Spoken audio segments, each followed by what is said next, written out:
आदाब नाजरीन, खैर मकदम है आपका जी सलाम में और आपके साथ मैं हूं सऊद मोहम्मद खालिद। रात के 9:30 बजने वाले हैं। जी सलाम पर वक्त हो गया वर्ल्ड न्यूज का, जिसमें हम आपको कराते हैं आलमी खबरों से बाखबर। शुरुआत करते हैं आलमी खबरों की हेडलाइंस के साथ। ईरानी सदर हसन रूहानी ने एक बार फिर जौहरी मुआहदे पर अमेरिका को दिया इंतबाह। वहीं यूरोपियन ममालिक ने कहा अमेरिका रहे ना रहे, वो ईरानी मुआहदे पर रहेंगे कायम। सऊदी अरब इत्तेहाद ने यमन की राजधानी सना में सदारती महल पर की बमबारी। हमले में कम से कम 6 अफराद हलाक, 30 से ज्यादा जख्मी। लेबनान में हुए आम इंतखाबात में वोटों की गिनती जारी। गैर सरकारी नताइज के मुताबिक हिजबुल्लाह और उनकी सियासी इत्तेहादी जमातों को बढ़त। पीएम शाद हरीरी ने शिकस्त की तस्लीम।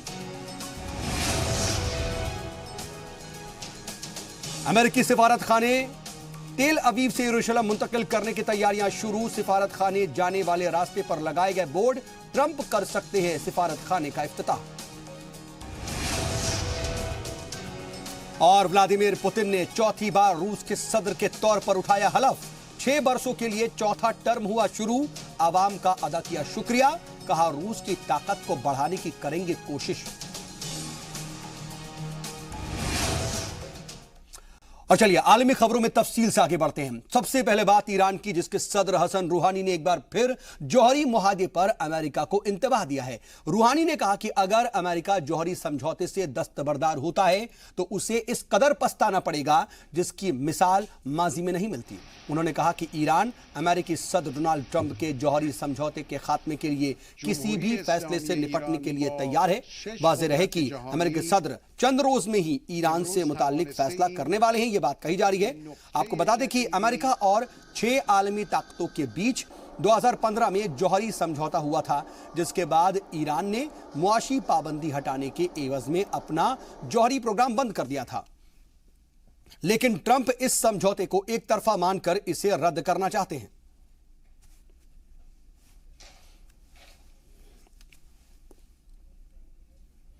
उधर मगरबी ममालिक ईरान जौहरी समझौते को बचाने की हर मुमकिन कोशिश कर रहे हैं और बरतानिया, फ्रांस और जर्मनी चाहते हैं कि अमेरिकी सदर ट्रंप इस मुआहदे में दस्तबरदार ना हो। जर्मनी के दौरे पर गए फ्रांस के वजीर खारजा जेन वेस ली द्रियान ने कहा है कि ईरान जौहरी समझौते में अमेरिका रहे या नहीं, इसकी परवाह किए बिना फ्रांस और जर्मनी इस पर कायम रहेंगे। और जेन वेस ली द्रियान ने यह कहा कि ईरान जौहरी समझौते के में शामिल 3 यूरोपियन मुल्क फ्रांस, ब्रिटेन और जर्मनी इसे कायम रखने के लिए पाबंद हैं। जर्मन वजीर खारजा हीको मास ने भी यह कहा कि जर्मनी समझौते में बना रहना चाहता है। वहीं बरतानिया के वजीर खारजा बोरिस जॉनसन ने यह कहा है कि यह समझौता दुनिया को महफूज बनाता है और इसके बिना दुनिया खतरा बढ़ जाएगा और दुनिया में एक तरीके से खतरे के बढ़ने का इम्कान हो जाएगा। Fix the core problem of the deal, which is that it expires in 2025, and then there's no way of stopping the Iranians going very rapidly to get a nuclear weapon. Well, we think we can fix all that, working with our European friends. We think we can be tougher on Iran, but not throw away the heart of the deal, which is all about stopping them getting a nuclear weapon. और पूरे मामले पर मजीद बातचीत के लिए हमारे साथ middle east के एक्सपर्ट शौकत भारती साहब फोन लाइन के जरिए जुड़ चुके हैं। शौकत सर, बहुत इस्तकबाल जी सलाम पर आपका। सर, क्या आप तक आवाज आ रही है? जी आ रही है आवाज। जी सर, ईरान ने जौहरी समझौते पर अमेरिका को एक बार फिर से इंतबाह दिया है। क्या सदर रूहानी बयान के जरिए अमेरिका पर दबाव बना रहे हैं या फिर सचमुच ईरान अभी कमांडिंग पोजीशन में मौजूद है? देखिए, ऐसा है कि ये सिर्फ ईरान की बात न करें, इस वक्त ईरान के साथ सारे कंट्रीज खुले हुए हैं और खड़े हुए हैं साथ में। और सबके समझ में आ गया है कि ट्रंप की अपनी जिद है और ट्रंप की अपनी मजबूरियां हैं। मजबूरी उनकी यह है कि वो सऊदी अरेबिया और इसराइल को खुश रखना चाहते हैं और उनके यहाँ की इकोनॉमी का बहुत बड़ा पार्ट जो है वो या इसराइल के बिजनेसमैन संभाल रहे हैं और या फिर सऊदी अरेबिया का जो फंड है जो आर्म्स बेचने के बाद वहां की इकोनॉमी सऊदी की बहरीन को बेच रहे हैं या ये कुवैत को बेच रहे हैं, उससे इनका फंड जो है वो इकोनॉमी वहां पे संभल रही है। तो ट्रम्प जो कुछ कर रहे हैं ये सारा खेल सऊदी अरेबिया और इसराइल के लिए कर रहे हैं, और सऊदी अरेबिया और इसराइल पूरी तरीके से जो है वो नहीं चाहते कि वे ईरान के साथ ये डील रहे। और ये कोई नई बात नहीं है, आपको शायद याद हो कि 2015 में 5 मीटिंग इस तरह से हुई थी इसराइल और सऊदी अरेबिया की कि किस तरह से ईरान को अटैक करने के बाद हम जो है क्या नाम है बर्बाद करें। और एक मीटिंग हिंदुस्तान के शहर लखनऊ में 2015 जून में भी हुई थी। जद्दा और यरूशलेम दोनों पूरी तरीके से ईरान के दुश्मन हैं, और अमेरिका जो है जद्दा और यरूशलेम के प्रोटेक्शन के लिए सारी काम को कर रहा है। सर, यूरोपियन ममालिक ने यह साफ कह दिया है कि अमेरिका इस मुआहदे में रहे ना रहे, फ्रांस, जर्मनी और साथ ही साथ बर्तानिया समझौते में बने रहेंगे। अगर यह बात होती है तो इसे अमेरिका के लिए कितना बड़ा झटका माना जाएगा? देखिए, अमेरिका के लिए तो झटका, ये स्टेटमेंट ही बहुत बड़ा झटका है। दूसरा झटका आप ये बताइए कि 128 कंट्रीज ने अमेरिका के खिलाफ और इसराइल के खिलाफ वोट दिया था। सिर्फ 18-19 लोग थे जिस वक्त ये इसराइल यरूशलेम में अपनी एम्बेसी खोलने जा रहे थे। जी बेशक। तो इनको हर जगह झटका लग रहा है, लेकिन सर बाज नहीं आ रहे। लेकिन अमेरिकन जो हैं वो पूरे तरीके से ट्रम्प के खिलाफ हैं, ट्रम्प की इस पॉलिसी के खिलाफ हैं। ठीक है, चलिए, लेकिन ट्रम्प जो चाह रहे हैं वो कर रहे हैं। जी हाँ सर आप बने रहिए हमारे साथ। जरा एक और अहम खबर है वो अपने नाजरीन को बता दें, उसके बाद इस पर भी आपसे रिएक्शन लेंगे। अपने नाजरीन को वो खबर बता दें। दरअसल ईरान में बढ़ती कशीदगी के बीच इसराइल ने शाम को धमकी दी है, और इसराइल के पावर मिनिस्टर ने एक इंटरव्यू के दौरान यह कहा है कि अगर शाम ने ईरान को अपनी जमीन इस्तेमाल करने से नहीं रोका तो हम शाम के सदर बशर अल असद को हलाक कर देंगे और उसकी सरकार को गिरा देंगे। बता दें कि इसराइल ईरान को अपना सबसे बड़ा दुश्मन मानता है। पिछले हफ्ते ही इसराइल के वजीर आजम बेंजामिन नेतन्याहू ने दावा किया था कि उसके पास ऐसे दस्तावेज मौजूद हैं जिनसे पता चलता है कि ईरान ने जौहरी बम बनाने की तैयारी पूरी कर ली है और वो दुनिया से झूठ बोल रहा है। बता दें कि 9 अप्रैल को 2 F-35 जेट ने शाम में वाक़े ईरान के बेस पर मिसाइलों से हमला भी किया था। इसमें ईरान के कुछ अफवाज भी मारे गए थे। और हमारे साथ मिडिल ईस्ट के एक्सपर्ट शौकत भारती साहब लगातार फोन लाइन पर बने हुए, इस मौजू पर भी उनसे जरा बात करते हैं। सर, आप ईरान के साथ जो ताल्लुकात हैं, इस ताल्लुकात पर इसराइल ने बैनुल अक़वामी कानून की धज्जियां उड़ाते हुए शाम के सदर बशर अल असद को खुलेआम कत्ल करने की धमकी दी है। इस पर आपका क्या रद्द-ए-अमल है? देखिए साहब, ऐसा है कि ग्रेटर इसराइल के रास्ते का सबसे बड़ा रोड़ा जो है वो बशर असद है। ठीक है, बशर असद को इसलिए वो हटाना चाहते हैं कि बशर असद अगर हट जाएंगे तो जो इनका ग्रेटर इजराइल का ख्वाब है पूरा हो जाएगा। बशर असद ही वो सप्लाई लाइन है जिस सप्लाई लाइन से हमास और हिजबुल्लाह को सपोर्ट मिलता है। तो अब सवाल ये पैदा होता है, इनके रास्ते का रोड़ा हमास है, इनके रास्ते का रोड़ा हिजबुल्लाह है। नहीं सर, इतनी बड़ी बात अगर कह रहा है, अगर इतनी बड़ी बात कही जा रही तो क्या ये वाकई ऐसा हो सकता है? ये कह देना तो आसान है लेकिन करना बिल्कुल भी आसान नहीं है। देखिए, ये मिडिल ईस्ट को फिर से एक बार जो है जंग की आग में झोंकना चाहते हैं। यहाँ का तमाम इंफ्रास्ट्रक्चर बर्बाद करना चाहते हैं और लगातार ईरान इसको टालता चला जा रहा है। इन्होंने कई बार अटैक किए लेकिन ईरान नहीं चाह रहा है कि जंग हो। लेकिन जब हद खत्म हो जाएगी और जिस तरह का ये काम कर रहे हैं वो करते चले जा रहे हैं, तो उस वक्त ये आप समझ लीजिए कि यूनाइटेड स्टेट के जो लोग भी, यूएस के जितने भी लोग वहां मौजूद हैं सीरिया में इल्लीगल तौर के ऊपर, ये भी वहां के ऊपर नहीं बचेंगे।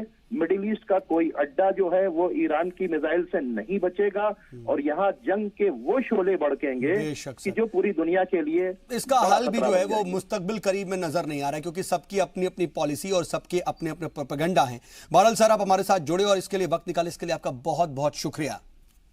बहरहाल बढ़ते खबरों में आगे, सऊदी अरब इत्तेहाद ने यमन की राजधानी सना में सदारती महल की इमारत पर बमबारी की और इस हमले में कम से कम 6 अफराद मारे गए और 30 से करीब जख्मी बताए जा रहे हैं।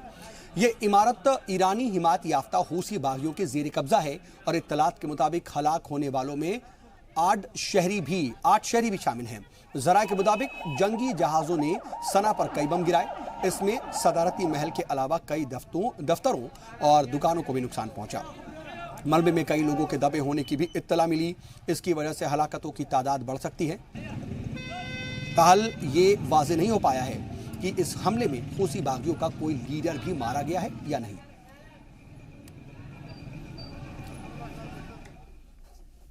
इधर पाकिस्तान के वजीर दाखिला एहसन इकबाल अब खतरे से बाहर हैं। लाहौर के एक अस्पताल में ऑपरेशन के बाद उन्हें इंतहाई निगाहदश्त वार्ड मुंतकिल किया गया, यानी कि उनकी हालत अब खतरे से बाहर बताई जा रही है। डॉक्टरों ने उनकी हालत को तशवीफ बख्श बताया है।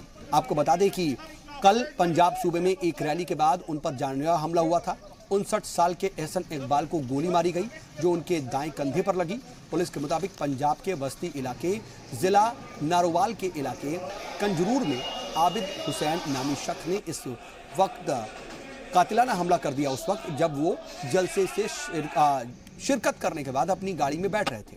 पुलिस पूछताछ में आबिद हुसैन ने अपने को अस्करी तंजीम तहरीर लब्बैक का मेंबर बताया है।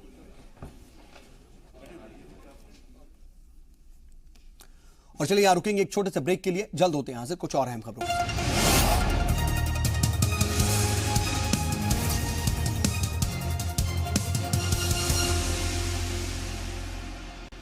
ब्रेक के बाद एक बार फिर से आपका इस्तकबाल है। खबरों के सिलसिले को आगे बढ़ाते हैं। लेबनान में हुए आम इंतखाबात में वोटों की गिनती जारी है और गैर सरकारी नताइज के मुताबिक लेबनान में ईरानी हिमायत याफ्ता हिजबुल्लाह और उसकी सियासी इत्तेहादी जमातों ने 128 रुकनी पार्लियामेंट में निस्फ से ज्यादा नशिस्तों पर बढ़त बना ली है।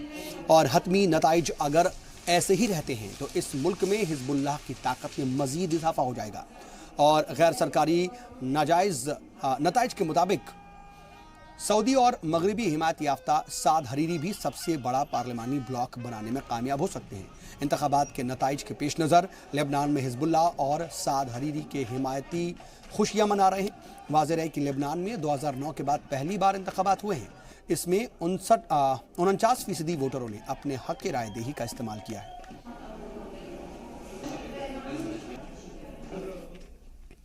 इधर ट्यूनीशिया में होने वाले इलाकाई इंतखाबात में कदामत पसंद इस्लामी जमात अल नुहजा ने कामयाबी हासिल कर लिया और 2011 में अरब बहरिया के बाद ट्यूनीशिया में होने वाले ये हल्फ बल्दियाती इंतखाबात थे। और फलसफी और मुबल्लिग राशिद अल गनूशी की जमात अल नुहजा के 27.5% वोट हासिल हुए हैं, जबकि हुक्मरान जमात को मिले वोटों की अगर बात की जाए तो उसकी तादाद 22.5% है। बाकायदा सरकारी सतह पर उन नताइज का ऐलान आइंदा चंद रोज में किया जाएगा। आपको बता दें कि ट्यूनीशिया में 350 बल्दियात के कुल 57 उम्मीदवार इंतखाबी मैदान में थे।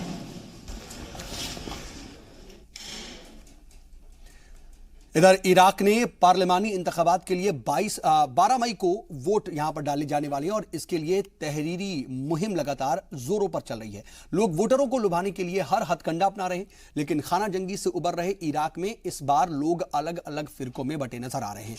कबायली ग्रुप का बोलबाला यहां पर नजर आ रहा है। उधर इंतखाबात में बदउनवानी के मामले भी सामने आ रहे हैं। पार्लियामेंट के एक सरकर्दा रुकन ने इल्जाम आयद किया है कि बाज़ सियासी जमातें और उम्मीदवार शहरियों से पैसे के एवज में वोट खरीद रहे हैं। वहीं इराक के सुप्रीम रहनुमा आयतुल्लाह अली सिस्तानी ने इराकी आवाम को पार्लिमानी इंतखाबात में बदउनवान अनासिर को मुस्तरद करने की ताकीद की है। बता दें कि सिस्तानी ने यह कहा कि लोग ऐसे सियासी लीडरों को चुने जिनकी छवि साफ सुथरी हो। उधर तुर्की में सदारती इंतखाबात के लिए तशहीरी मुहिम जारी है। तुर्की के सदर और बरसरे इक़्तिदार AK पार्टी के सरबराह तैयब अर्दगान ने अकरा में अपने पार्टी का सियासी मंशूर जारी किया। इस मौके पर अर्दगान ने तुर्की को आलमी ताकत बनाने पर जोर दिया। उन्होंने कहा कि तुर्की मुल्क मुखालिफ अनासिर के खिलाफ नए फौजी ऑपरेशन करेगा। अर्दगान के मुताबिक ये अस्करी कार्रवाई उसी नवयत को होगी जो शुमाली शाम में कुर्द जंगजुओं और शिद्दत पसंदों के खिलाफ की गई, लेकिन उन्होंने ये नहीं बताया कि ऑपरेशन किस मुल्क में होगा। अर्दगान ने कहा कि उनका मकसद उन तमाम दहशतगर्द तंजीमों पर काबू पाना है जो तुर्की पर हमले करती है। वाज़ेह है कि तुर्की में 24 जून को वोट डाले जाने वाले हैं। इस इंतखाबात में अहम मुकाबला तैयब अर्दगान की AK पार्टी और रिपब्लिकन पीपल्स पार्टी के बीच होगा।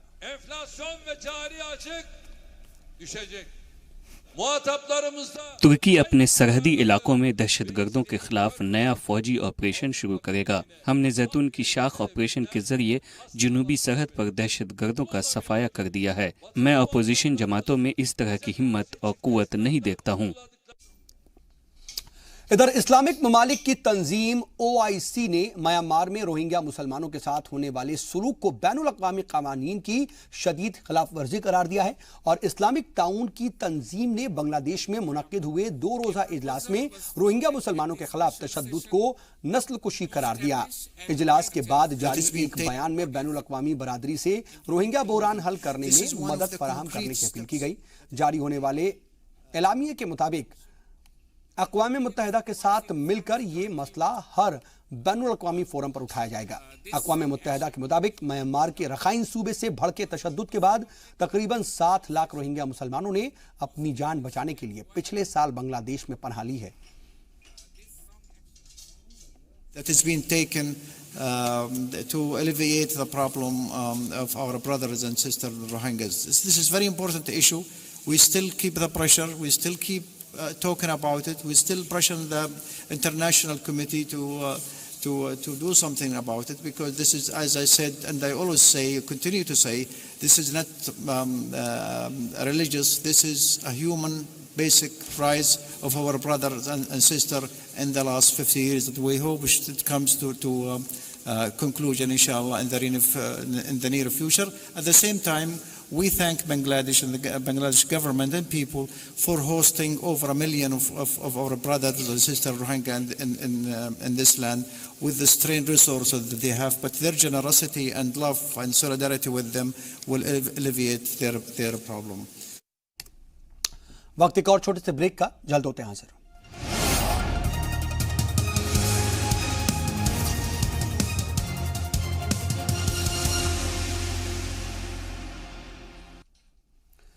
ब्रेक के बाद एक बार फिर से आपका इस्तकबाल है। खबरों के सिलसिले को आगे बढ़ाते हैं।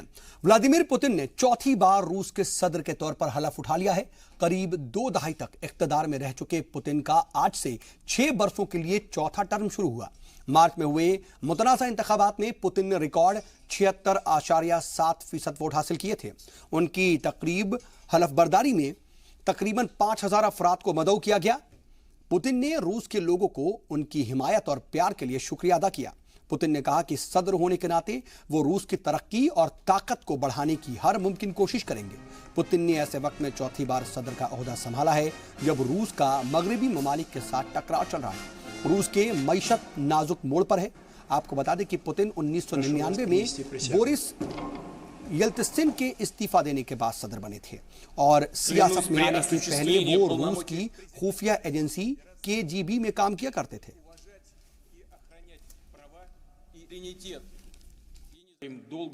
ये मेरी ड्यूटी और जिंदगी का मकसद है कि मैं रूस के हाल और मुस्तकबिल के लिए सब कुछ करूं। मैं चाहता हूं कि रूस में अमन और शांति रहे और यहाँ के हर शहरियों को बेहतर जिंदगी मिले। मैं आलमी अमन और सलामती के लिए तमाम ममालिक से बेहतर रिश्ते चाहता हूं। और अमेरिकी सदर डोनाल्ड ट्रंप और शुमाली कोरिया के सरबराह किम जोंग उन के बीच जून में होने वाली बातचीत सिंगापुर में हो सकती है। यह बात अब निकल करके सामने आ रही है। जुनूबी कोरियाई अखबार चोसुन इल्बो ने इस बात का दरअसल दावा किया है। ट्रंप ने गुज़श्ता हफ्ते कहा था कि दोनों लीडरों के बीच होने वाली बातचीत के लिए तारीख और जगह तय हो गई है। ट्रंप ने मीडिया को ज्यादा जानकारी दिए बिना कहा था कि जल्द ही इसका ऐलान किया जाएगा। अमेरिकी सदर और कोरियाई लीडर के बीच ये पहली तारीखी मुलाकात होगी। जुनूबी कोरिया के अखबार ने ट्रंप के सलामती मुशीर जॉन बोल्टन के हवाले से ये बात कही है।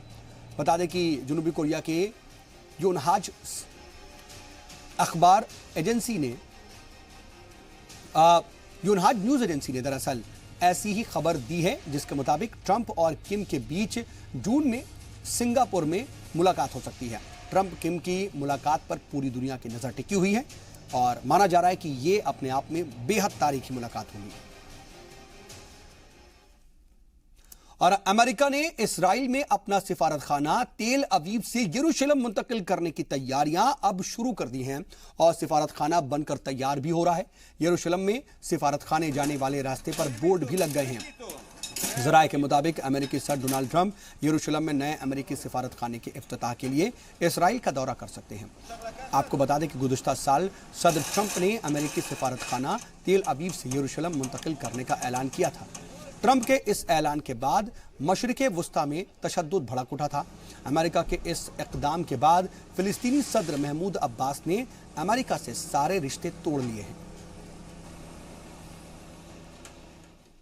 वहीं अमेरिकी सदर डोनाल्ड ट्रंप ने CIA के लिए जिना हास्पेल को नामजद किया है, लेकिन उन्होंने अपना नाम दरअसल वापस लेने की पेशकश कर दी है। जिना के इस इकदाम की वजह CIA में तहकीकात के तरीक़ेकार में उनके मुतनाज़ा किरदार के हवाले से तशवीश बताई जाती है। ज़राए के मुताबिक जिना ने जुमा के रोज नामजदगी से दस्तबरदार होने की पेशकश की। 9/11 के बाद CIA के मुबैना दहशतगर्दों को हिरासत में लेने और पूछताछ करने में उनकी रोल को लेकर के कुछ सीनेटर और हुकूक इंसानी तंजीमें जिना की नामजदगी की मुखालिफत कर रहे हैं। आपको बता दें कि पिछले माह अमेरिकी सदर डोनाल्ड ट्रंप ने जानकारी दी थी कि उन्होंने माइक पोम्पियो की जगह जिना को नामजद किया है। और अमेरिका के हवाई जजीरे में पिछले हफ्ते हुए किलाइबा आतिशफशा की वजह से 26 घर तबाह हुए हैं। जराये के मुताबिक इतवार सुबह आतिशफशा के 9 वेंट में धमाका हुआ और इस वजह से आसपास के इलाकों से लोगों को महफूज मकामात पर भी ले जाया गया। अब तक 5000 से ज्यादा लोगों को महफूज मकामात पर मुंतकिल किया गया है।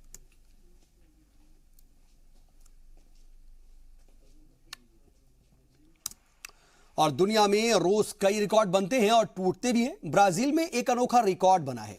रूस में होने वाले आलमी फुटबॉल के मद्देनजर ब्राजील के शहर सवा पोलो में दरअसल 176 लोगों ने एक ऊंचे पुल से लटककर ब्राजील का झंडा और आलमी कप की मोज़ाइक तस्वीर बनाई। यह अपने आप में एक रिकॉर्ड है।